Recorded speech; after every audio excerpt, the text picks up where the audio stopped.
això, primer de tot. Molt bona tarda, molt bon vespre a tots i totes, amics i companys que avui ens heu pogut acompanyar des de la nova executiva de Mataró, que empenyeu fort per treballar per al país des de Junts, però també als membres de la JNC que sempre esteu aquí treballant per Mataró. Un acte virtual, també saludar aquelles persones que ens esteu seguint en directe i avui, a més, a casa, al cor del Maresme, a la 8ª ciutat del país i acompanyada de la que serà d'aquí molt pocs dies la primera presidenta del nostre país, la Laura Borràs. Lideratge femení,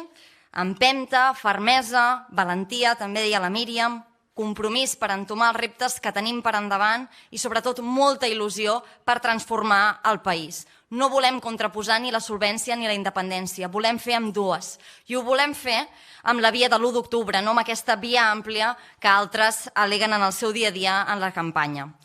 És un plaer, per tant, ser avui a Mataró, on he passat part de la meva infància en una antiga fàbrica tèxtil, com moltes famílies, com a motor de l'economia del nostre país i del nostre territori durant molts anys.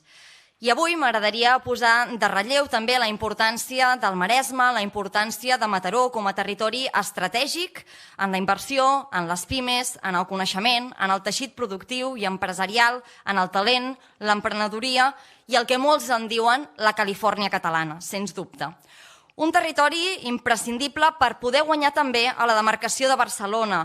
on la feina ben feta, la vocació de servei, el municipalisme que ens agrada tant, el de fer per poder ser, sempre ens ha acompanyat amb molts èxits. Però malauradament també ho ha fet aquests darrers mesos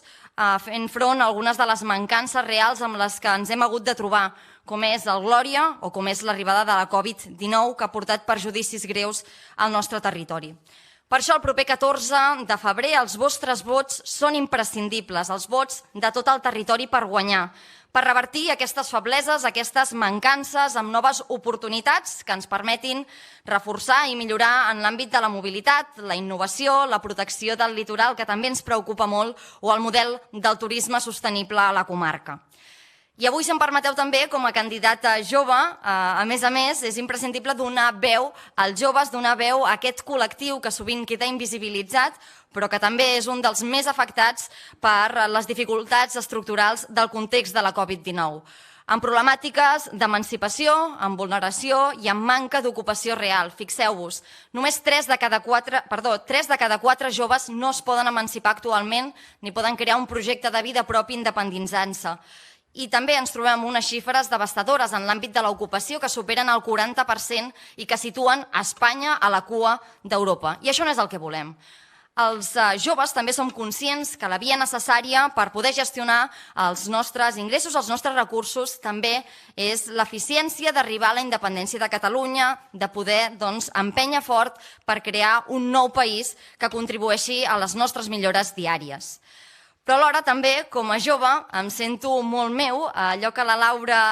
diu de ser filla de l'1 d'octubre, el títol del seu darrer llibre, i que crec que ens interpel·la directament als joves del nostre país. Perquè aquell 1 d'octubre que ens van fer tan nostres, que ens van mobilitzar tants i tantes joves, va marcar un punt i a part en la manera de fer política, d'entendre-la, on seguir treballant des del consens de l'independentisme era fonamental i és, encara, la millor resposta a la violència injustificada cap al poble català i cap a més de 2 milions de catalans i de catalanes.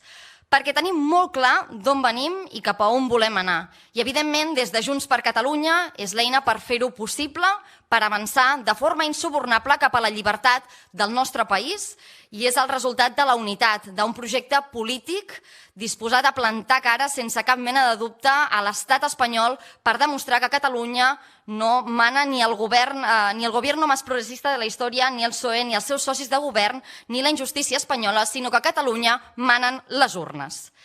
I davant d'aquesta agressió,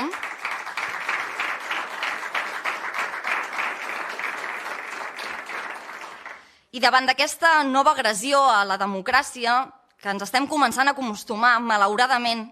davant d'aquesta nova operació d'estat per derrotar o per combatre l'independentisme, davant d'aquesta amenaça cap a les nostres idees, davant d'aquesta persecució cap al president Torra, amb un 155 permanent que sembla que no hi hem posat fi des del 2017, amb la segona convocatòria electoral imposada, amb la repressió de més de 2.800 encausats, amb molts dels nostres companys d'aquest partit de Junts per Catalunya a la presó o l'exili, el 14 de febrer hem de sortir a guanyar com si fos l'1 d'octubre. Som aquí per fer història i la farem juntes al costat de la Laura Borràs, del territori, pel territori i, evidentment, avui també des de Mataró, des del Maresme. Moltes gràcies.